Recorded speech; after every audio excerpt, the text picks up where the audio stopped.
Hello and welcome to Gefet in the Daf. I'm Yael Shimoni, bringing to you together with Hadran and Yeshivat Drisha, learning Iyun in your Q Daf Yomi. And today we're doing a special Gefet because we just started last week after an absence of almost the entirety of Baba Kama. And we're after Purim, we're headed towards Pesach, and we're going to learn something that's really relevant for Pesach and is connected to what we've learned last week. The question we'll be dealing with is how can you clean your house for Pesach? What will you do with all the Avedos that you found? And maybe you too have a whole wardrobe full of lost objects that you think have to be returned to their Bailim because you've been learning Bava Metzia. So let's see what we can do with that halachic problem. So what we're going to learn today is based on what we've learned last week. But don't worry, even if you didn't listen to the Gefet last week, which I highly recommend to do, I'll do a short review in the beginning so you can just jump right into where we are now because we're in Daf Chavtet, and Daf Chavtet is going to help us answer this halachic problem that we've met already last week. So what is this halachic problem? What's really the issue? What we saw last week is in the Sugya and Daf Chaf Aleph, the Gemara said that everybody agrees that if somebody picked up an Aveda that has a siman on it, even after Yeush, the Aveda does not return to the Bailim. It is not, you can't really use it on your own. It still remains the Bailim's property and you can't do anything with it. And we saw a big machloket between the Ramban and the Tosfot regarding this matter. Tosfot in Baba Kama actually said that what's written in the Sugya is not exactly what I just explained. What's written in the Sugya is something else. If I picked up an Aveda and it has a siman, true that I have to keep it for the Bailim when he returns. But if it's after Yeush, I can keep it to myself to use it. I just have to keep the money in case the Bailing comes, in case the owner comes and asks for his Aveda. I'll say, I'm sorry, I'm using the Aveda, but you can have the money of the Aveda, what it's worth. And what Tosfot said is that Kinyan Gzela in Baba Kama was thought to learn from Kinyan Aveda, and that in Aveda, after Yeush, even if it has a siman, it looks like this, that you can use the object. You are kone the object, you're just not kone the damim, not the amount of the cost of the object. That was the shita of the Tosfot. And according to Tosfot, I don't have such a big problem with Pesach. If I have a vedot that I've already tried to return, and I did a hachraza, and it's been a year, and people haven't come up to pick them up.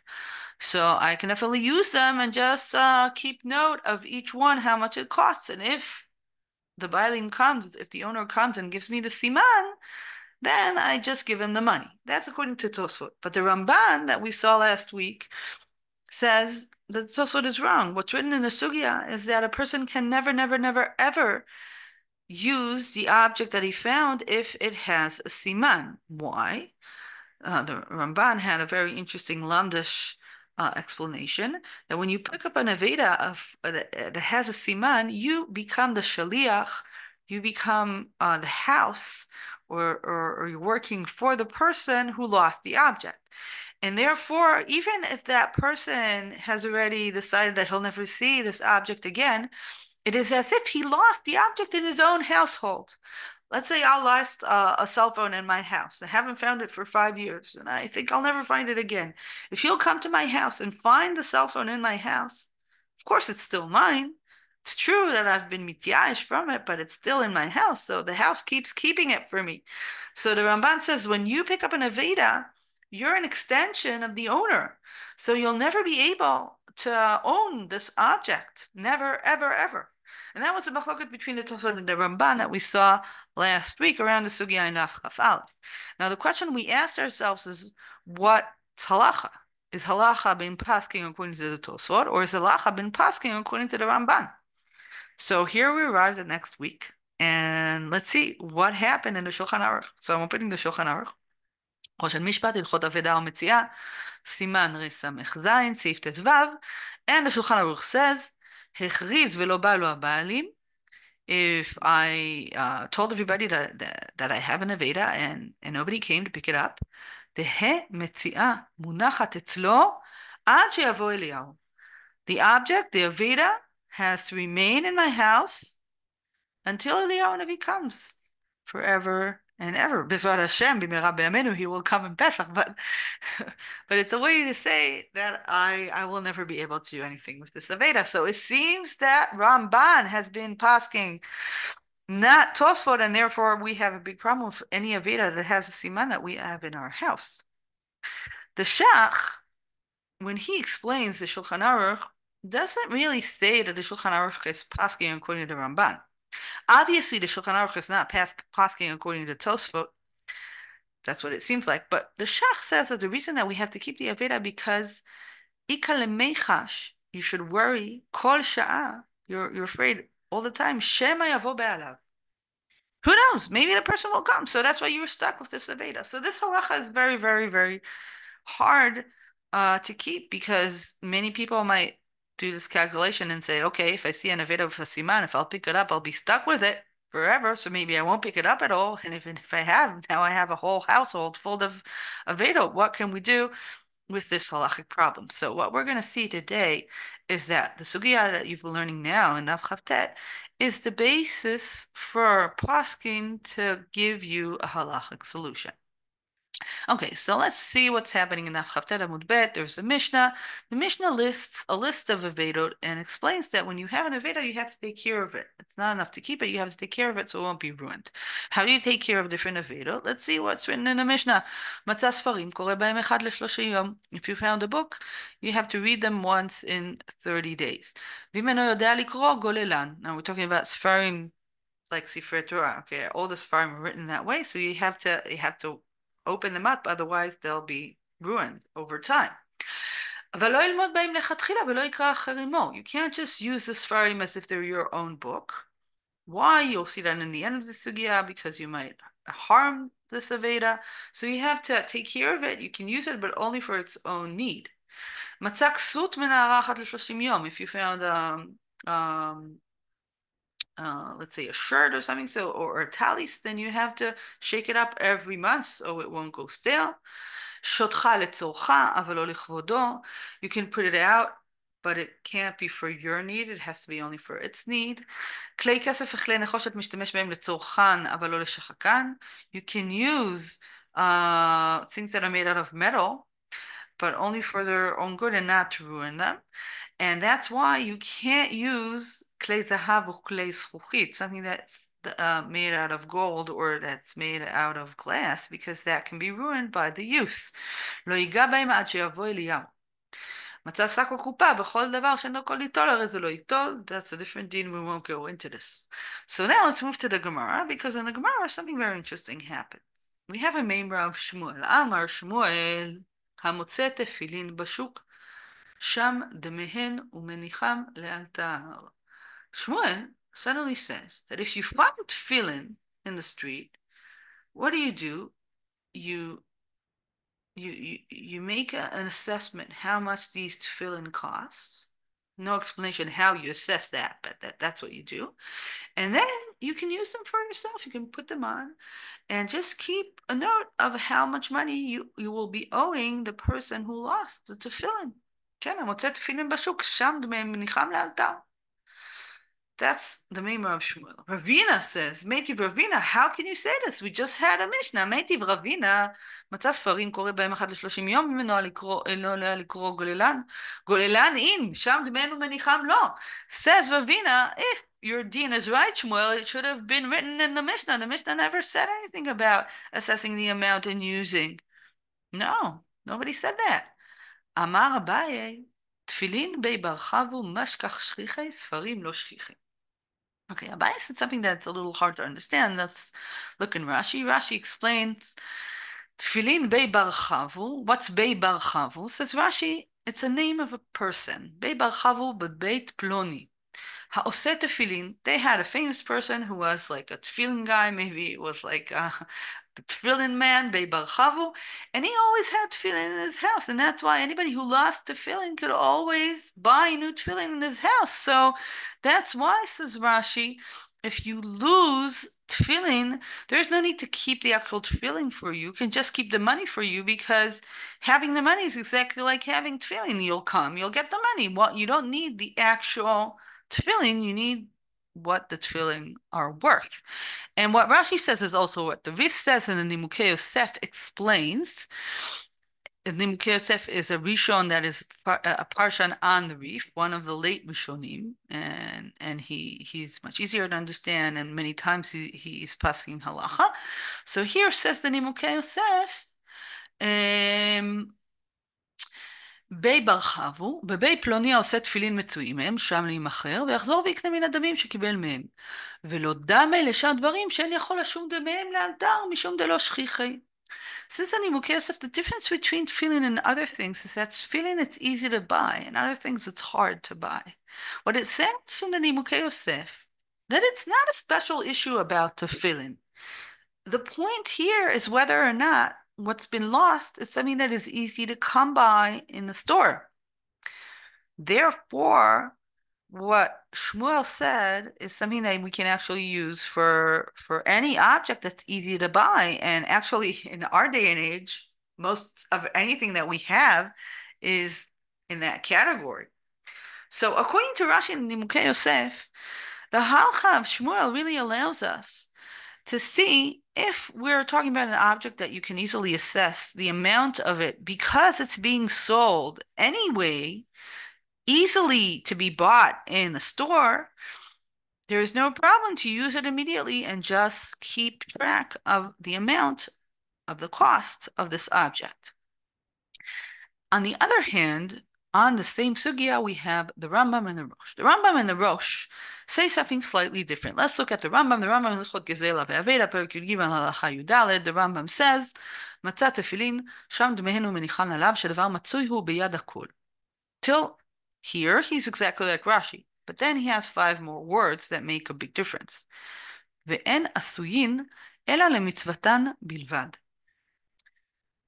The Rambam says tefillin are different because tefillin are used for a mitzvah. Not only are they easy to come by, to buy them, but they're also used for a mitzvah. Why is that important? Let's look at the Rosh. The Rosh says other words, but are helping us to understand what the Rambam said. The Rosh said, תפילין שכיחי בכל עידן בבית האומן, אבל שאר אבדות אדם חפץ בשלו יותר. So if we'll add the Rosh and the Rambam together, we'll see a different picture from Rashi and the Nimukei Yosef. According to the Rambam and the Rosh, it's not enough to be have something that will be easy to come by. You have to have something that the use of it does not make a big difference for the person who's using it. Since tefillin is just something that you have to put on your head, it's not that it's a special use that you got used to.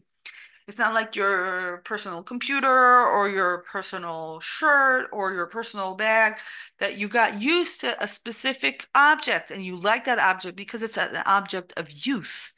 But tefillin is not exactly an object of use. It's an object to be yotze in a mitzvah, and therefore, says the Rosh, you don't care if you're putting on your tefillin, your neighbor's tefillin, it's all the same to you. But using a personal object, that will be of a difference. So it's not enough that you'll be able to buy something similar. You might be really, truly connected to this specific object. So what we see here is a machloket rishonim between Rashi and Nimukei Yosef and the Rambam and the Rosh. According to Rashi and Nimukei Yosef, all you have to make sure is whether or not it's easy to find a similar object in a different store. According to the Rambam, it also has to be an object that you don't care about changing that object, and that's the Rambam and the Rosh. So both of them actually are giving us an opening to using objects that we found and keeping track of their cost. Only the Rambam and the Rosh are asking for a higher level of which objects are we able and allowed to do this kind of deal. Let's look at the Psika, Shulchan Aruch and Sma. There's a machloket, continuing the machloket of the Rambam and Rashi. The Shulchan Aruch really sounds like Rashi and Nimukei Yosef. It's a Shulchan Aruch in the Torah. He quotes what looks like the Rambam, but without the ending of the Rambam. The Shulchan Aruch says, "Matzah tefillin, sham demehenu menichan alav miyad im yirtzeh, shedavar matzui hu liknot bechol sha'ah." Okay, see, the Shulchan Aruch is not quoting the last 5 words of the Rambam, only saying you have to see if it's something that's easy to come by in a store. The Sma says, "Oh, I read the Rambam, but the Rambam had 5 more words." Says the Sma, והרמב"ם מסיים בזה שם, וזה לשונו, ואינם עשויים אלא למצוותם בלבד. משמע בלשון זה דבשאר דברים אף שמצויים לקנותם מכל מקום חביב לאדם דבר שרגיל בו, מה שאין כן תפילין. דן אדם רגיל להקפיד אם יוצא באלו או באלו, אם גם הם בחזקת כשרות. So the Sma says, I disagree with the Shulchan Aruch and the Torah, because the Rambam added another criteria in order to decide whether or not we can use the object. If it's an object somebody will be connected to, and will prefer the use of one to the other, we can't use it and just keep the money. So we see that the machloket of the Rashi and Nimukei Yosef on one hand, and Rambam and Rosh on the other hand, continues in halacha that the Shulchan Aruch and the Tur go according to Rashi, Rif, and Nimukei Yosef, and the Sma, he sticks to the Rambam and the Rosh and adds the second criteria. What are the poskim in our time do with this issue? So let's look first at Moshe Feinstein. And he, in his way, he just gives the halacha but doesn't give the background. So we'll start with him, and then we'll go to Rav Asher Weiss, who has a very clear way and an extensive way of explaining the situation and interesting comments on our sugya. So first, Moshe Feinstein in Grot Moshe says two things. One that is relevant to any of you who's head or takes care of a public area where people lose a lot of their stuff. What should you do in a yeshiva or in any other public place that you're responsible for? So says the Grot Moshe, והנה טוב לתקן לגבי אבדה שנמצא בישיבה, שאם לא באה לאבדה בזמן מסוים, שאז האבדה תהיה לישיבה או למוצאה. So says the Grot Moshe, you can do a takana, that anything that's lost in a public area, after a while, and you have to decide how long, so then let's say Pesach is a good time, the Aveda will belong to the place where you lost it. How can you do this? Says Grot Moshe, צריכים להודיע, לפרסם התקנה לכל בני הישיבה כדי שיחול. כשידוע ודאי, או אף בספק שהמעבד היה שבחוץ ולא שייך שידע התקנה, אין מועילה התקנה, אך מסתמה אין להסתפק שם היה איש כזה שהולכים בתערוב. So if we know there's a specific person who did not know of this rule, so you can't take his stuff. But if you're not sure if you knew or didn't know, so then you can. So let's say if you're a public library, a yeshiva, shul, any public place, you can go according to what Moshe Feinstein says. But how about the personal person, like me, my house?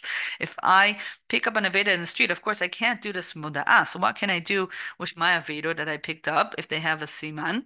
Says with Moshe Feinstein, כשמצא דבר שאין בו סימן, ונסתפק אם הוא קודם ייאוש מחויב לקחתו, ואחר זמן שמחויב לטפל בו, יכול לרשום בפנקסו מה שמצא. והוא הדין בדבר שיש בו סימן. ירשום כל הסימנים, וירשום גם שוויית האבדה אם הוא ידוע.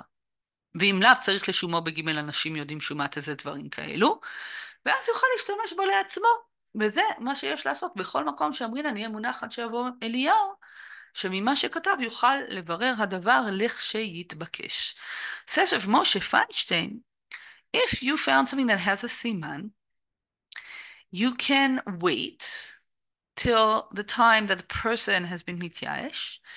And when you reach that time, after you tried, of course, to find the owner, you write down in a special place how much it costs. If you're not sure about the cost, you can ask three people who know, and then find the cost, you write it down, and then you can use it for yourself.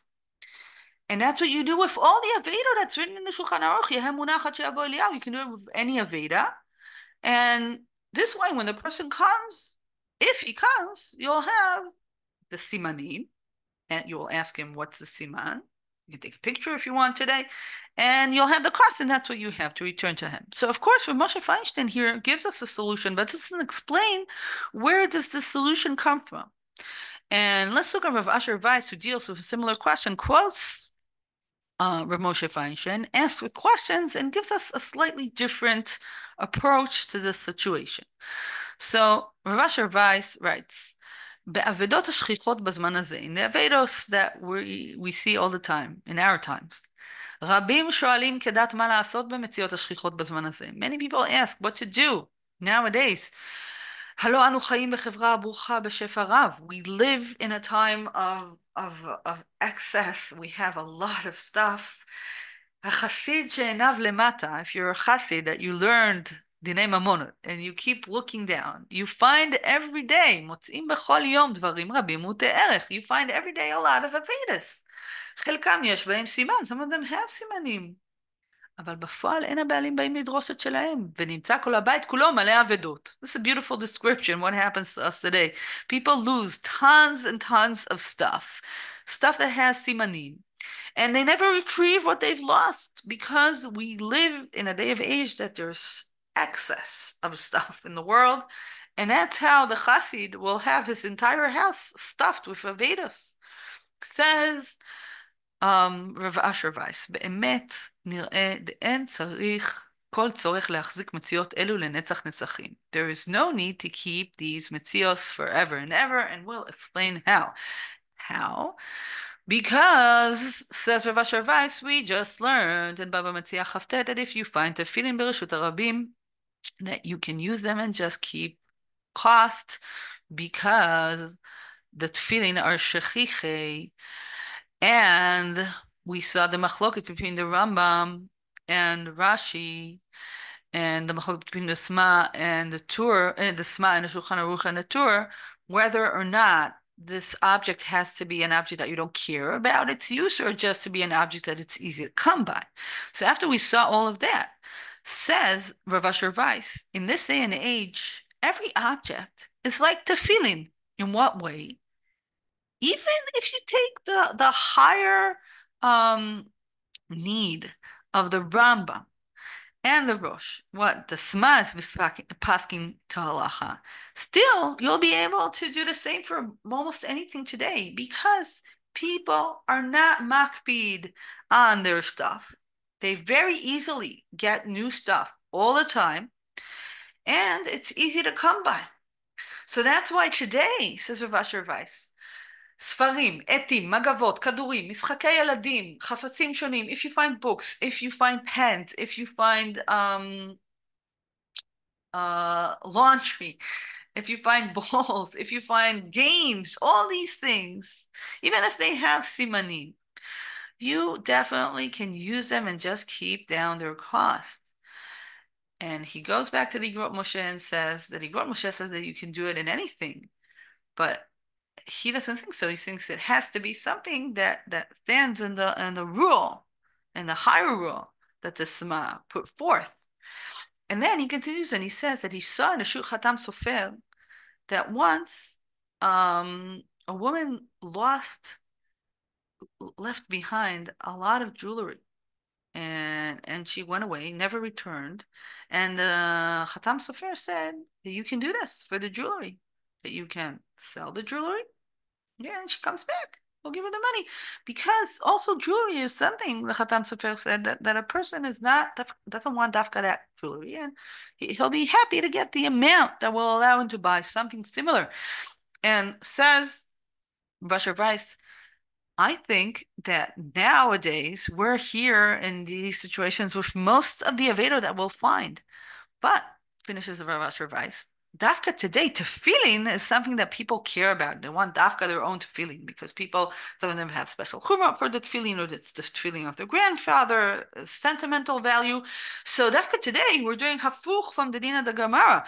According to din of the gemara, the basis was tefillin, and Rav Asher Weiss says, no, dafka tefillin nowadays is something that people will want the specific object. So it sounds from Rav Asher Weiss that you have to assess if the object that you came across, does it have special value?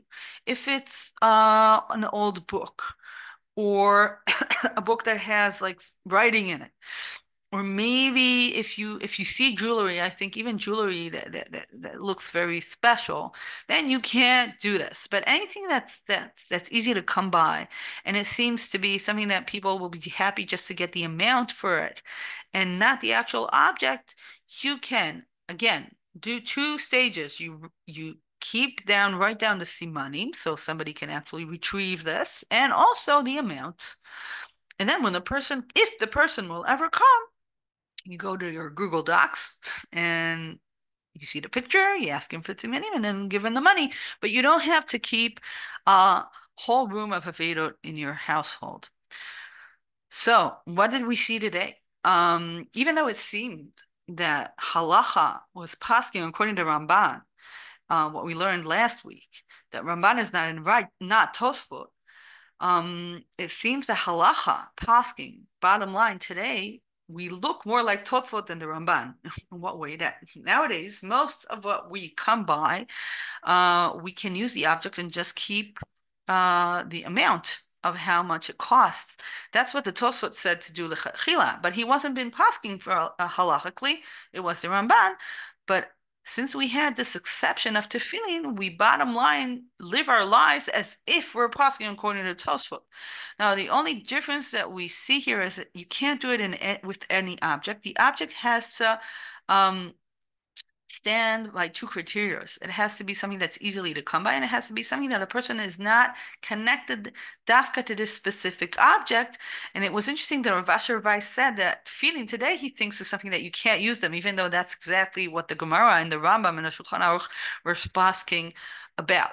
So my halachic advice to you is, I am guessing most of the averot of simanim that you have in your house, if they've been there for a whole year or even half a year for a long while, you can definitely do this. List down, write the simanim, use your cell phone, whatever you want to keep track of what you had in your house. And then you can use them or sell them in a garage sale or whatever, and just keep the money down for in case the person actually comes to retrieve them. But if you come across something that's really genuinely special, that's a different situation, and then you can't do this trick.